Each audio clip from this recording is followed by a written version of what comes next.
Nuestro grupo conformado por Pablo Amoroso, mi persona, Pablo Cordero y Santiago Serrano, les vamos a presentar el trabajo que está presentado por dos partes, la primera que es el estudio del DOE y la segunda que es la regresión múltiple.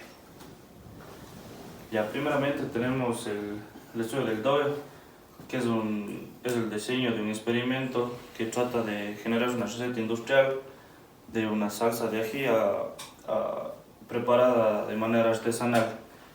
En este estudio se tomaron 16 muestras en las cuales identificamos las variables cualitativas y cuantitativas principales para la elaboración del estudio. Tenemos 3 variables X y 2 variables Y. Una de ellas es la cantidad de ají, que está representada por 24 gramos y 48 gramos. También tenemos el tipo de ají, el cual escogimos rojo y verde. El tiempo de quemado, que está designado por 15 y 25 minutos.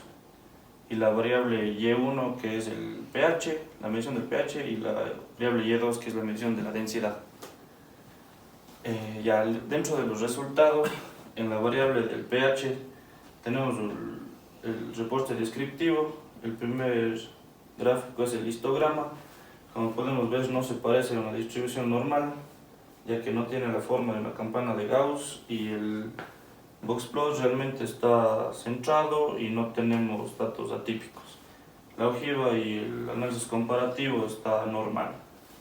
Bueno, aquí tenemos el reporte descriptivo de la segunda Y, que sería de la densidad, y nos muestra un gráfico donde tiene una cola derecha que no representa la campana de Gauss y nos podría indicar que tiene datos anormales. En cambio, en el boxplot tenemos que no hay datos atípicos y la caja y la medida de la caja está centrada, está bien. En la ojiva y en el comparativo está bien.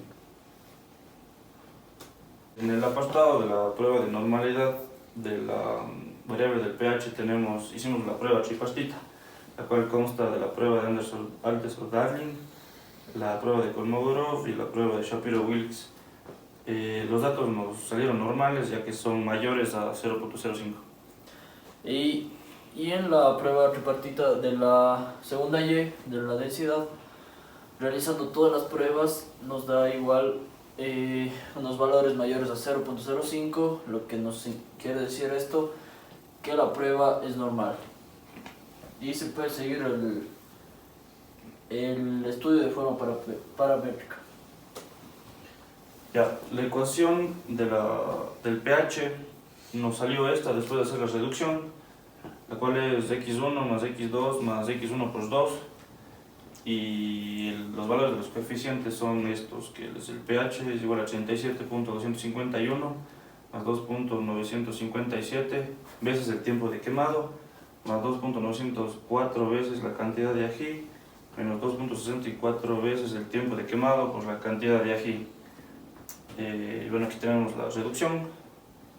Estos son los datos que nos salieron, y el R cuadrado nos salió 48% aproximadamente, y el R cuadrado ajustado es el 35%.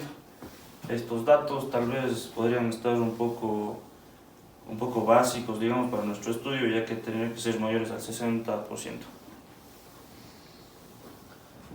Ahora en la Y2 de la densidad podemos ver aquí la reducción, que hicimos la reducción total de 16 veces, lo que nos lleva a la ecuación final, que es x1 más x3 más x1 por 3, donde nos da unos valores que son: densidad es igual a 6.129 más 1.944 el tiempo de quemado, más 2.833 el color de ají, menos 2.547 el tiempo de quemado por el color de ají, donde se puede observar en el t-valor los datos sacados de ahí. Y esto nos llega a dar un R cuadrado de 0.47, que será 47%, y un R ajustado del 34%, donde esto nos quiere decir que el estudio podría mejorar, ya que no se encuentra dentro de los 0.6 que sería para lograr aceptar el R cuadrado. Ya, en la gráfica de residuos vemos que los datos están bastante dispersos. Esto quiere decir que no han sido alterados y han sido asignados de manera correcta. En la gráfica de normal QQ tenemos que los datos siguen el curso de la recta horizontal y eso está bien porque es normal. Y en la gráfica de escala de localización tenemos 3 grupos que se dividen por varianzas y hay un poco de datos que están fuera de este rango, lo cual podrían ser eliminados. Y en la segunda Y nos muestra el gráfico del residual, igual que están los datos de forma aleatoria, lo que nos significa que los datos fueron tomados de forma correcta. En el normal QQ igual tenemos una línea recta, donde los puntos se ubican en la línea recta y solo hay algunos que están afuera de la línea, lo que pueden ser modificados o eliminados. Y en el último gráfico se puede unir estos dos puntos que están cerca con la varianza para sacar otra medición. Y aquí falta un gráfico que es el apalancamiento, donde no se graficó en ninguno de los dos, ya que todos los valores son iguales y por eso no se grafican los residuos.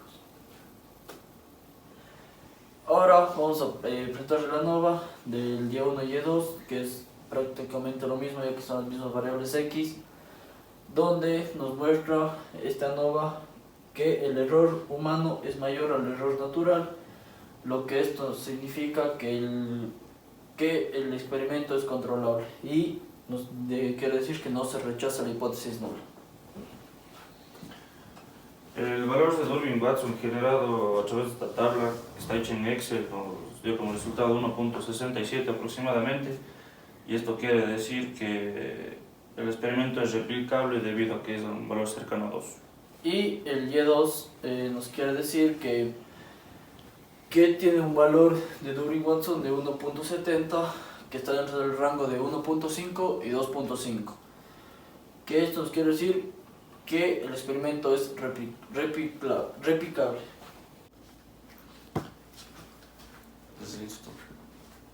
Bueno, para la segunda parte del proyecto se tomaron en cuenta datos históricos de imprenta Monsalve y se tomaron 31 datos. Se tomaron tanto variables como cuantitativas como cualitativas para este proceso. Como primera variable tenemos el número de facturas mensuales, el producto más vendido, las órdenes fuera de la ciudad, los meses y nuestra variable dependiente, que son las ventas.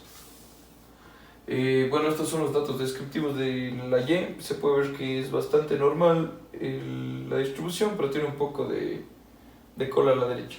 En el boxplot podemos ver que la media está centrada, sí existen atípicos, pero en este caso van a ser tomados en cuenta para el estudio. La ojiva y el comparativo se ven bien. En el test de normalidad se puede ver que tanto en Anderson, Darling, Kolmogorov y Shafir-Wilks existe normalidad en los tres. En la ecuación, Bueno, aquí se puede ver que el R cuadrado y el R cuadrado ajustado son bastante cercanos, por lo que quiere decir que es un estudio apto. El R cuadrado está por encima del 0.6, lo cual nos indica que la ecuación es bastante confiable, entonces no se espera que varíe mucho. Bueno, aquí tenemos los gráficos. El de residuos se puede ver que no existe ningún patrón, por lo que es difícil que se hayan inventado los datos. En el QQplot podemos ver que la mayoría de puntos están cerca de la línea o encima de ella y hay solamente algunos pocos que están fuera de ella. En el de escalas podemos ver que todas las escalas se encuentran bien, existe una varianza uniforme, y en el de los residuos podemos también ver que no existe ningún patrón, por lo que está bien. En el estudio ANOVA podemos ver que el total en la suma de los cuadrados es de 3.022.791,96 y en el MS es de 1.450. En ambos casos el error humano es mucho mayor al natural, por lo que quiere decir que se puede controlar el experimento de una manera considerable. Y con los datos de Durbin-Watson podemos ver que tenemos un 0.76 que está muy por debajo del 2, lo cual quiere decir del 1.5 está muy por debajo del 1.5, lo que quiere decir que no es replicable al 100%. Y pues todos los datos están dispersos.